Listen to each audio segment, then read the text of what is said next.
ecosystem that we see here today owes its gratitude to some major industry players. One of the biggest influences on the skilling industry has been the development of the National Skill Development Council, or the NSDC. Today, we hear from the leader who is spearheading the skilling movement in the country, Dr. Manish Kumar, Managing Director and CEO of the NSDC. Dr. Kumar is responsible for providing a strategic vision to NSDC in ensuring that the team moves cohesively towards achievement of the Skill India mission. Prior to joining the NSDC, he was working as a country coordinator and senior institution development economist at the World Bank. He was the task team leader for USD 1.5 billion bank's loan to India for the Swachh Bharat. Dr. Kumar has also served in the Indian Administrative Service, occupying many responsible positions, his last being Secretary to the Government of Tripura for the Power and Home Departments. Mr. Kumar, it's an absolute honor to have you with us today. Thank you, Yamini. It's a great pleasure to be connected, and congratulations CSRBOX for taking this initiative online once again. So how would you want me to start? You want me to begin with the 10 minutes that you had allocated? Yes, sir. The floor is yours. Okay, thank you very much. So I've been asked to speak on the current situation of the skill system, and I will throw a bit of light on what we do at NSDC, where we are, and what we plan to do for the future. I think before we go there, perhaps it might be useful to have a sense of what is that magnitude of problem that we're trying to grapple with. So we all hear about the demographic window of opportunity that India lies in at the moment, and that a large number of youths are coming into workforce, which is true. And the interesting fact is that while there are a large number of youth coming in, we also find, at least until the COVID situation wasn't really as bad as it is now, the economy was actually creating space also, and there were quite a number of jobs which were emerging. The unfortunate part of that was a lot of jobs that occurs in India actually happens in the informal sector. So often the challenge we have found is not so much the lack of job, but the fact that the jobs pay very little and the wages are extremely low. And therefore, how could we formalize the economy that more people get into jobs that they really aspire for, that they feel proud about? So that's one of the challenges, and I will tell you how we deal with it through the skilling mechanism. But before that, I think before I go there, a few of the things which I wanted to touch on was the capacity which has been created in the country, given the magnitude of problems. So if you look at the age group of 15 to 30 years, we have about 2.5 crore approximately people, youths who don't have jobs approximately, and that's out of 40 crore. So 30% of India will be in the age group of 15 to 30. Of these 2.5 crore, we also realize something very interesting which is happening in India, that almost half of them are actually students. 70 lakh of these 2.5 crore would be women. Half of them, that is total 2.5, half of it are actually students who also want to work while they're studying. So a new kind of behavior pattern which is emerging, where students actually like to work and they want to be apprentices. You'll find a lot of interested students getting into internship. So those new kind of demands which are rising in the country. So that's the magnitude of problem. To sort this problem, I think we need the capacity for skill creation. Now, why skilling becomes important in this context is, if you look at the recent history of the world, we'll find that in 1990s, with internet coming in and becoming a powerful force in human civilization, one thing which has occurred is the nature of jobs began to change. We are still in infancy of this, the internet-based technological changes. We are still in infancy. It's just about 20-25 years, as we realize. And in this 25 years itself, we have seen a lot of change. And the changes are extremely short-lived, and they keep rapidly in a way evolving. And with that evolution also comes a challenge to those who have firms, those who employ others, that that the kind of skill sets that they need in the modern world is not the same that they needed in the past. So in some sense, we have transitioned from industry 2.0, which was the norm, and that lasted for quite a long time, almost the entire of last century in a way, to industry 4.0. And 4.0 is what I was talking about, rapidly changing, rapidly evolving kind of job roles. And therefore, the traditional system by which we educated people, which is like a factory line going from class 1 to 3 to 10 and 12, etc., and then go into college, fast college, and then go and join a job. Now, what's really happening is you need those foundational knowledge, but when you actually join a job, the employer actually wants someone who is adapted to the new technological realities, because those generic principles are not sufficient for somebody to kickstart. And the problem is, if he were to learn everything on the job, by the time he learns, it's perhaps too late, because the technology has changed once again, and therefore the need for upskilling and reskilling on a continuous basis, that's also something which has arisen, and the whole concept of lifelong learning. So given this short span within which jobs now occur, I think this skilling has become critical, not only within India, but even outside India. As you will see, across the world, there is this concept of skill development getting more emphasis, that you add skill into the regular education to ensure that the person who comes out has very deep domain knowledge about something, which ensures that he can hook on to a new job in a much faster way. And he's also mentally agile enough that he can change his skills if the need be, because of the rapidly evolving technology that's behind it. So this context is important to get before, I think the next point which I wanted to share was the need for capacity that's required for the context of India. And we have, if you look at data which Government of India provides now, we skill nearly 1 crore people, upward of 1 crore people every year. That's not just NSDC, but I'm talking of all others which are in this field of skill development, different ministries of Government of India and the state governments, and all of them together. So that's quite a large number to do, and yet it is not sufficient given the population that we have. We must, when we look at India, realize that India is not just a country, but it's also a continent. 1.3 billion is the population of entire African continent. So that's what we are, and therefore when we plan and when we look at ourselves, then we must know the magnitude of the problem that we face, and how we are doing with respect to that magnitude, and what we could do to improve the quality of it on a continuous basis. So I think this was one part of it. If you look at the number of unemployed, as I said, 2.50 crore, there are actually 5 states which account for half the problem, and these are UP, Bihar, Maharashtra, Tamil Nadu, and Rajasthan. So these 5 would constitute almost 49% of India's unemployment problem, and therefore the need to focus on skilling in these states. So this is a bit of background on the capacity that has been created.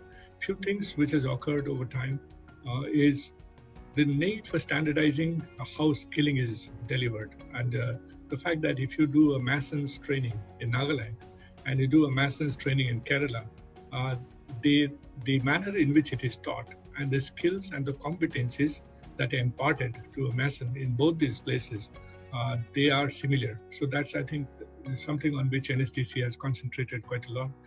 With the help of sector skill councils, we have 37 of them, which covers wide range from aviation to retail to construction to beauty and wellness, to a number of things. That's actually quite important for India's economy. In each of them, the sector skill council reaches out to the industry to find what is it on which they need skilling, and what kind of competencies they need, what is the new job role that is emerging in each of these sectors.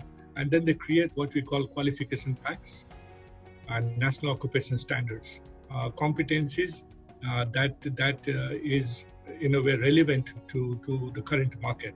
So that is what is packaged, and that is what we eventually share with our training partners in both Nagaland and Kerala, to ensure that any training that is done in these 2 parts cover the basic competencies.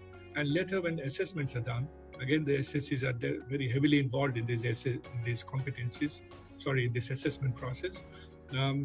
The assessments are also highly standardized, and the certification process is automated, and there is a process which we have created over time.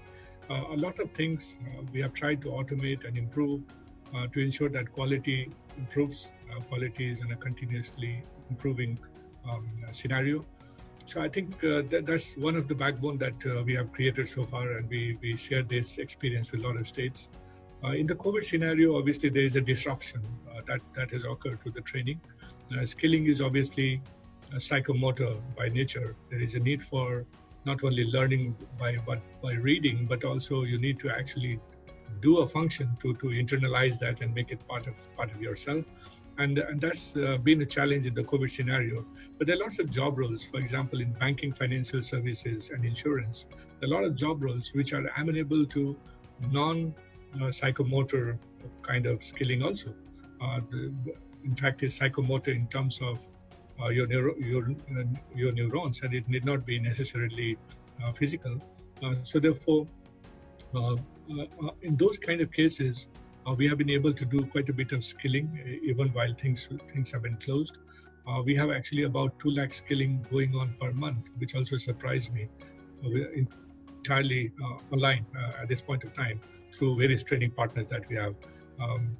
We have about 675 training partners who run about 11,000 centers across India, and many of them fee-based. Of course, we also have grant-based programs which currently stopped. So during this time when COVID scenario is there and a lot of programs which are physical has been stopped, the online is going on. The interesting thing is that we have a platform called eSkill India. You can actually download the app also if you go into Google Play Store or others. And we have almost 400 courses there. 60% of them are free of cost.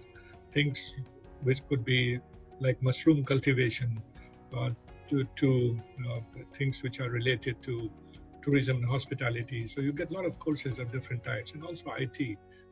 In fact, NASSCOM and the ITS Sector Skill Council is quite a bit on which is free of cost, as well as which cost money, both of it in their website, so which you could access. So these are courses which people can access during this time. And what we have found is we had on 29th of February, we had almost 13,500 people registered there. But there is a quantum jump now, and almost 200,000 people are registered at this point of time, learning from eSkill India platform. Apart from our own 400 courses, there are almost 4,000 different courses offered by various partners. These are partners like Seller Academy from US. We have TCS ION, part of it. Better You, that's a Canadian institute. So various kind of skill providers from across the world who are connected with us, and it's possible to take courses from them too if you go to this particular website and then click the right links to reach out to them. So will be useful given the current scenario and the disruption that is there. A lot of people actually trying and ensuring that they get upskilled during this time. I think one last thing which I really wanted to share today was whether skilling is leading to any difference, because I think the outcome is very important. We have created skill training institutes through lending money to various private providers. As I said, 675 of them running 11,000 centers. Worked very hard on quality over time, and then gradually we have found that the quality has improved. We have rolled out Prime Minister's Kausal Vikas Yojana, and then over time made it much more streamlined, stricter, and also highly focused on the quality of output. Now the question is, if the output is improving, does it lead to an improvement in outcome? What is really happening in terms of jobs to people whom we skill? So we did some randomized sample survey and some impact evaluation studies to get a sense of that. And what we had found is that in comparison to somebody who is unskilled and gets a job, if I take the same cohort, that is the same socioeconomic background, another set of people who got skilled through PMKVY and got job, certified and then got a job. So if I were to compare these two, somebody unskilled who got a job, and then same cohort who got skilled, got certified and then got a job, then the differential in wages given to these two people by the private sector partner or the private sector firms is actually 15%. So you get paid 15% more if you get skilled and go and take a job than if you were unskilled. And then you still got a job, and then the expectation there being that the employer would want you to learn while in the job. So this 15% increase in a 3 months skilling program is therefore quite significant.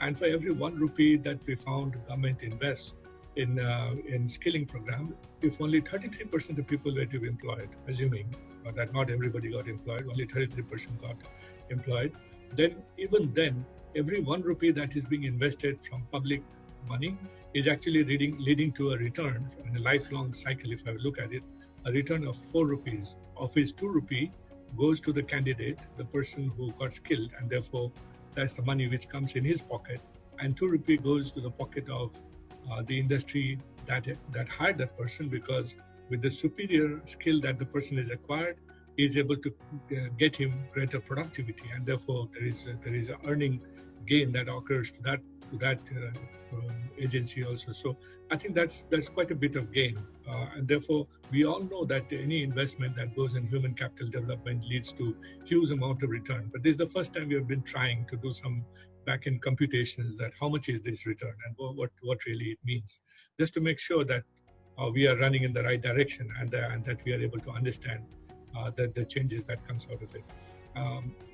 I think just to make sure that the employment access is easier, what we have recently done is we have created a platform which we called a SEAM portal, which was recently inaugurated about 15-20 days back. The idea here is people whom we skill, we provide the data as an input to this particular portal. And on the back end, there are a lot of data which is entered from across India of jobs that are emerging as of now. And it's possible for job givers to access the data of people who are seeking jobs and then match the two based on certain criteria which the employer might have set in, as well as ensuring that the candidate gets jobs which is nearest to his hometown, and that there is a kind of localization. The current situation where the break led to the situation of COVID led to people migrating huge distances. The idea is if we can localize jobs for such a person, then he will benefit in the long term and also perhaps save more in his journey. So these are some new innovations that we have made, and we are hopeful that these initiatives will lead to betterment of people who are engaged currently. So these were a few thoughts which I wanted to share with you in terms of where we are in skilling. It's an evolving world, also quite a complex world, but I find gradually a lot of good people entering into it and taking deep interest in doing things better. We look forward to a lot of partnerships from people who are devoted to it, believe in the cause, and CSRBOX has always been very, very welcoming in that respect. So thank you so much for giving me this opportunity to share our experience.